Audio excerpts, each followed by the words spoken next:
यशोमती मैया के नंद लाला।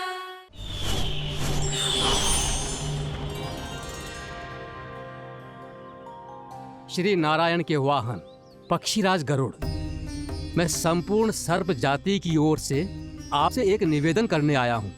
कहिए, क्या कहना चाहते हैं आप? हे पक्षीराज, यदि आप हम पर ऐसे ही आक्रमण करते रहे तो शीघ्र ही हमारी प्रजाति समाप्त हो जाएगी। इसीलिए हमारी आपसे विनती है, यदि आप उचित समझें तो सर्पों के किसी एक घर से हम आपको एक सर्प प्रतिदिन अर्पित करेंगे। आप उसको आहार बनाइए और अन्य सर्पों को जीवित रहने का अधिकार दीजिए। मुझे स्वीकार है। तब से प्रतिदिन किसी एक घर से एक सर्प गरुड़ के भोजन के लिए भेजा जाने लगा। समय के साथ मेरे घर की भी बारी आई, परंतु मैंने एक बहुत बड़ी भूल कर दी। समय आ गया है स्वामी, आज गरुड़ के आहार के लिए इसे चुना गया है। कौन है यह गरुड़ और क्यों दूं मैं इसे कोई भेंट? स्वामी, सभी सर्प राज्यों और गरुड़ के बीच में यही समझौता हुआ है, हमें इसका सम्मान करना ही होगा। मैंने कोई समझौता नहीं किया, मैंने कोई वचन नहीं दिया और ना ही मैं किसी गरुड़ से भयभीत होता हूँ। यदि इस राज्य में किसी को सर्पों को अपना आहार बनाने का अधिकार है तो वो केवल मुझे है। अब से गरुड़ को दी जाने वाली हर भेंट मुझे दी जाएगी, महाविषधारी महान नागराज कालिया को। यह और कुछ नहीं,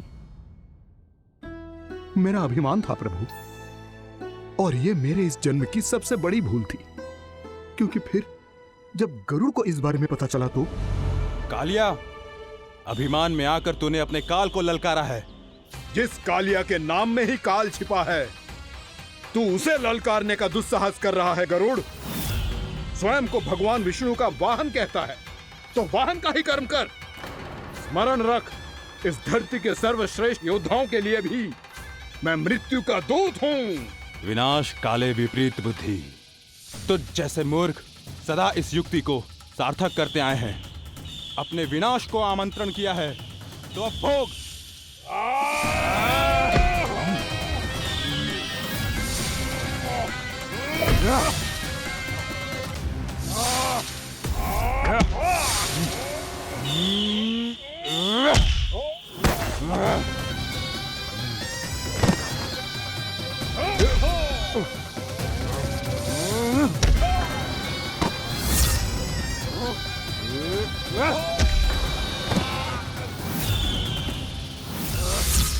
जिसने मेरा भोजन चुराने की धृष्टता की है वो इसी योग्य है।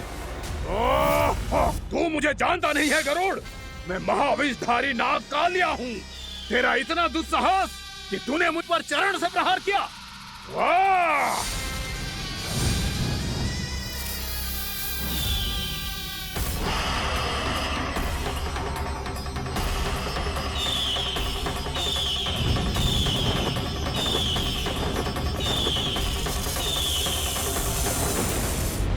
मैं अपने अभिमान में भूल गया था कि गरुड़ मुझसे कहीं अधिक शक्तिशाली है। इसलिए अपने प्राणों की रक्षा करने के लिए मैं एक स्थान से दूसरे स्थान भागने लगा। नदियां, पर्वत, यहां तक कि मैंने सागर भी लांघ डाला, पर मैं जहां भी जाता गरुड़ के रूप में मेरा काल वहीं आ जाता। इसीलिए मृत्यु की आशंका से भयभीत होकर मैं अपने बड़े भाई मां कद्रू के प्रथम पुत्र अनंत शेषनाग से राय लेने चला गया। भैया, मैं यहां आपसे आपकी सहायता लेने आया हूं। मेरी एक छोटी सी भूल के कारण यह गरुड़ मेरा पीछा कर रहा है। मुझे हर समय हर स्थान पे ढूंढते रहता है। यदि उसने मुझे ढूंढ लिया तो वो निश्चित ही मेरे प्राण ले लेगा। मुझे कोई ऐसा स्थान बताइए जहां मैं अपनी पत्नी और अपनी संतानों के साथ शांति से रह सकूं। तुम यमुना नदी के किनारे वृंदावन क्षेत्र में जाके वास करो कालिया। गरुड़ वहां प्रवेश नहीं कर सकता क्योंकि उसे ऋषि सोबरी का श्राप मिला हुआ है।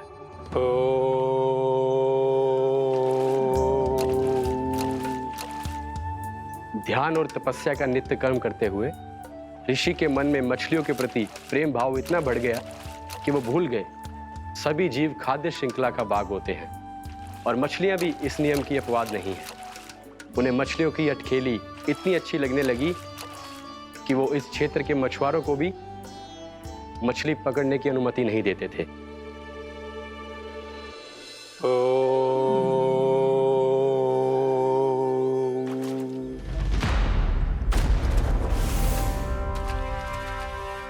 उस दिन वो उस पक्षी को नहीं रोक पाए, पर तब से सावधान रहने लगे। यहां तक कि अपने साधना से भी अधिक ध्यान वो पक्षियों पर केंद्रित करने लगे। ठहरो! इसी क्षण अपनी चोंच में पकड़ी इस मछली को छोड़ दो। तुम्हें इन मछलियों का आहार नहीं करना चाहिए पक्षीराज। ये तो खाद्य श्रृंखला का नियम है ऋषिवर। यदि मैं इनका आहार नहीं करूंगा तो कोई और पक्षी कर लेगा। मैं अपने आनंद या प्रतिशोध के लिए इनके प्राण नहीं ले रहा। ये तो बस मेरा भोजन है। पर यह मेरा तपस्या स्थल है। तुम यहाँ शिकार करके मेरी साधना में विघ्न नहीं डाल सकते पक्षीराज। यदि आपकी यही इच्छा है तो मैं आज के बाद यहाँ नहीं आऊंगा।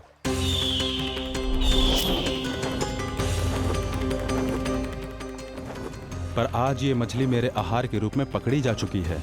मैं वचन देता हूँ ऋषिवर, इस स्थान पर यह मेरा अंतिम शिकार होगा।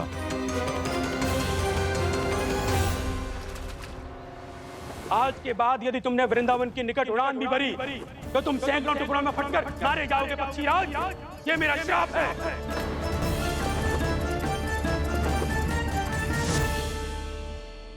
और इसीलिए भैया शेषनाग के सुझाव के अनुसार मैं यहां आ गया।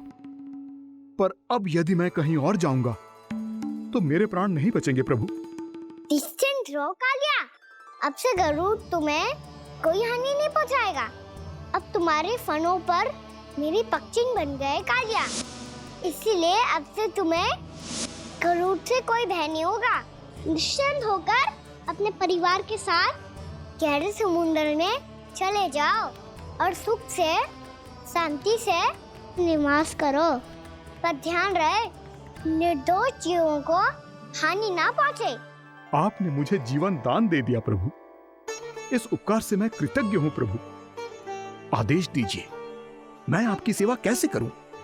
तुम्हारे जल क्षेत्र से 1 कोटि कमल पुष्पों को लेने की अनुमति दे दो कालिया।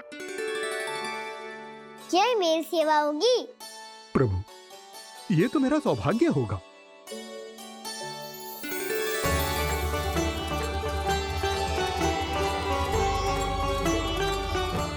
एक कोटि के स्थान पर हम 3 कोटि कमल पुष्प ले आए प्रभु। मैं तुम्हारी सेवा भाव से प्रसन्न हुआ कालिया।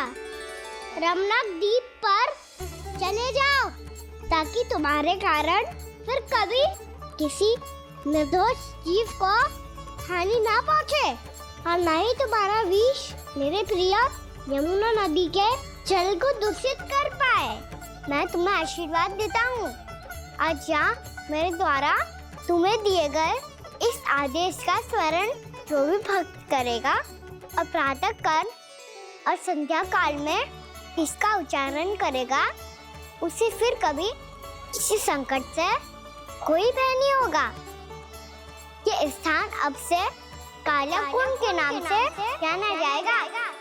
यहाँ पर स्नान करने वाला और देवताओं को इस क्षेत्र से जल का अर्घ्य देकर प्रसन्न करने वाला भक्त यदि मेरा स्मरण करके पास रखेगा तो वो अपने सभी पापों से शीघ्र ही मुक्त हो जाएगा।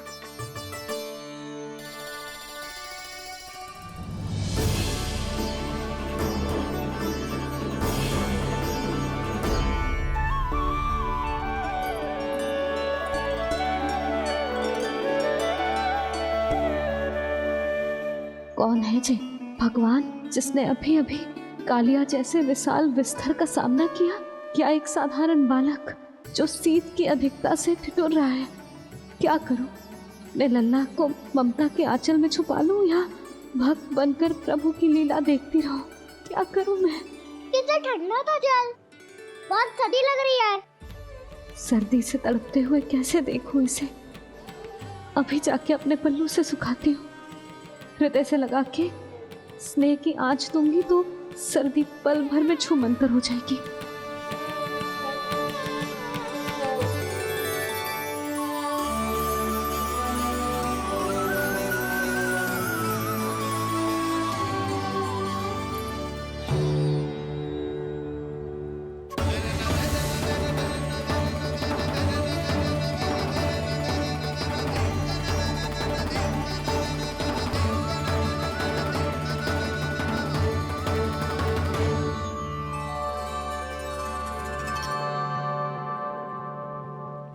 मेरी आवश्यकता ना है इसे, ये तो सच्ची में भगवान ही है, जिसकी ठंड दूर करने के लिए स्वयं द्वादश आदित्य प्रकट हो गए।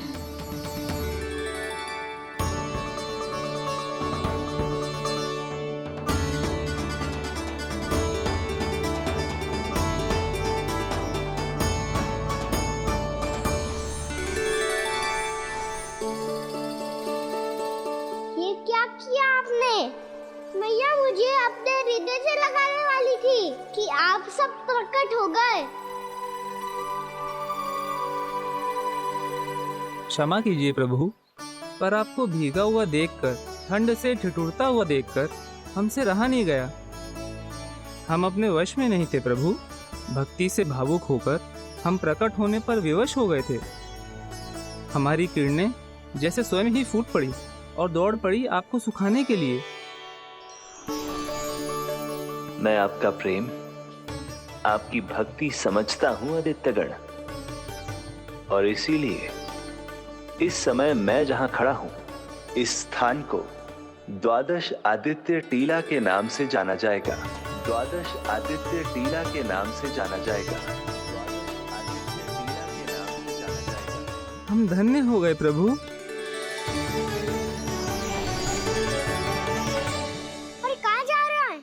जो गड़बड़ किया है उसे सुधारिए तो सही। प्रभु आज्ञा दीजिए। अपना दाम इतना अधिक बढ़ा दीजिए कि मुझे स्वेद आने लगे, ताकि मैया मुझे स्वेद में लीला देख के और भूल जाए कि मैं भगवान हूँ, और मैया मुझे अपनी गोद में उठा के ले जाए।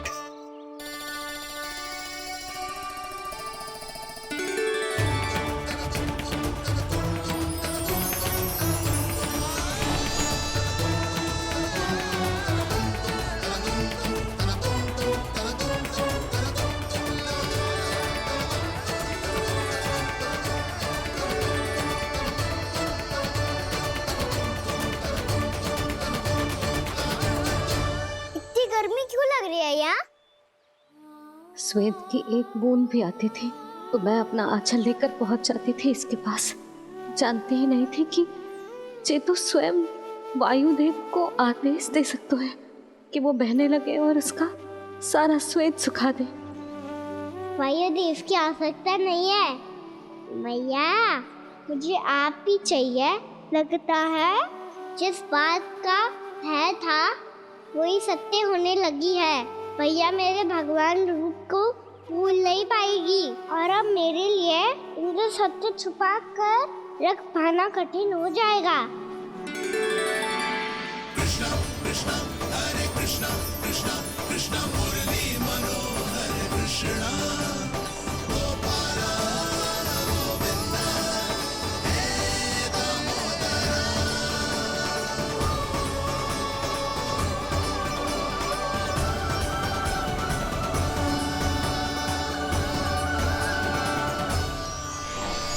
प्रभु, आपके श्वेत से बने इस प्रसंगदान सरोवर का प्रणाम स्वीकार कीजिए।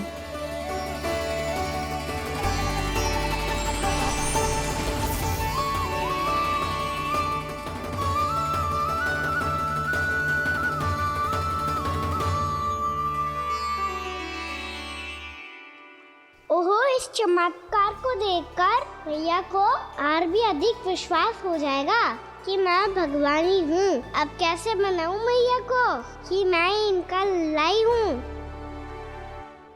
बाबा है ना, अब तो यही सहायता करेंगे। श्री कृष्ण गोविंद हरे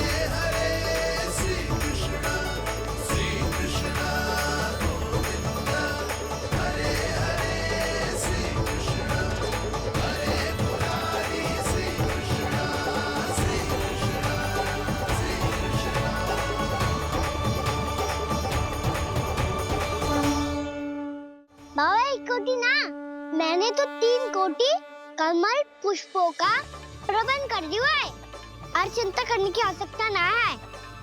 1 कोटि कमल के स्थान पर 3 कोटि कमल पुष्प मिल गए हैं। हाँ कान्हा, मैं उचित संदेश के साथ ये सारे पुष्प उस कंस के पास भिजवा दो। महाप्रक्रमी कान्हा की जय। वृंदावन रक्षक कान्हा की जय। महाप्रक्रमी कान्हा की जय। भानु जी नंदराज, बाकी गांव वालों को लेकर ये सारे पुष्प इकट्ठा करो और कंस के दरबार में पहुंचाओ। जी।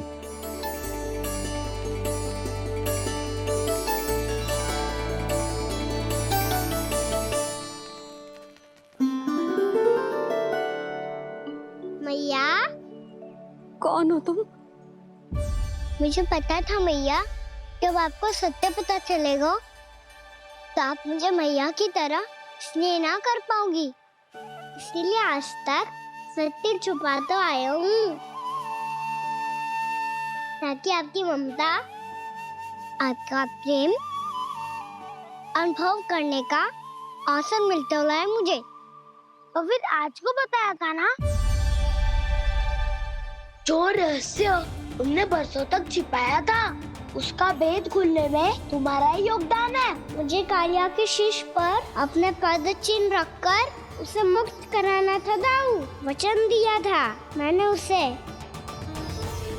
इसके अतिरिक्त निर्दोष पशु पक्षियों के जीवन को कालिया के विष से ही बचाना था मुझे। इसमें कंस को तो सम्मिलित करना ही था, ताकि जब मैं कालिया का सामना कर रहा हूँ तो वो किसी और असुर को समस्या बनाकर वृंदावन ना भेज दे। पर इस सबसे बड़ा एक कारण और था दाऊ, मैं चाहता था कि मैया को सत्य पता चल जाए। पर क्यों कहा ना? क्योंकि मुझे लगने लगा था कि मैया से ये रहस्य छुपाकर इनके साथ धोखा कर रहा हूँ। अपराध बोध से दबा जा रहा था मैं।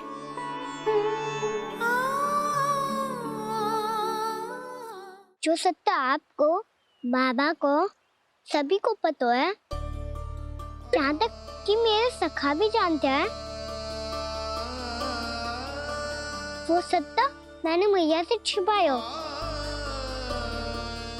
केवल इसी लोक में कि मुझे इनकी ममता प्राप्त होती रहे। पर ऐसा करके मैं अपने से निस्वार्थ प्रेम करने वाली मैया को धोखा दे रहा था।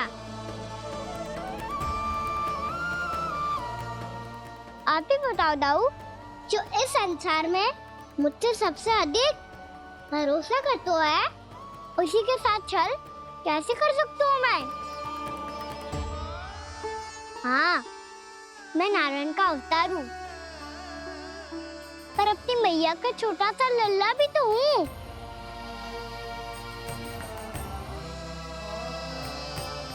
इसीलिए तो यमुना जी में छलांग लगाने का एक कारण इस गेंद को लेने जाना भी था।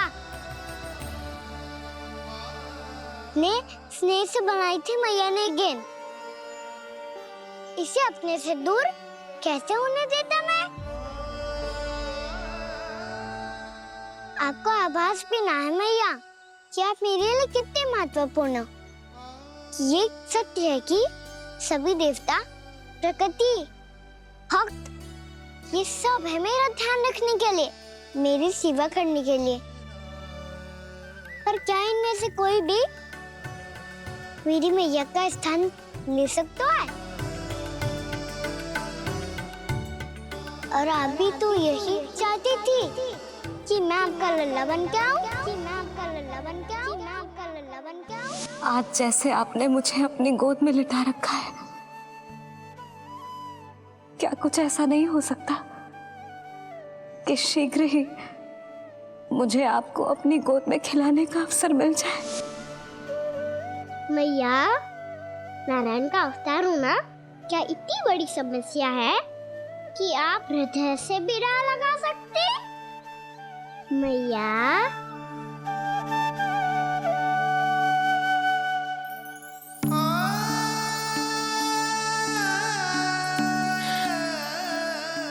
मेरा कान्हा, मेरा लल्ला।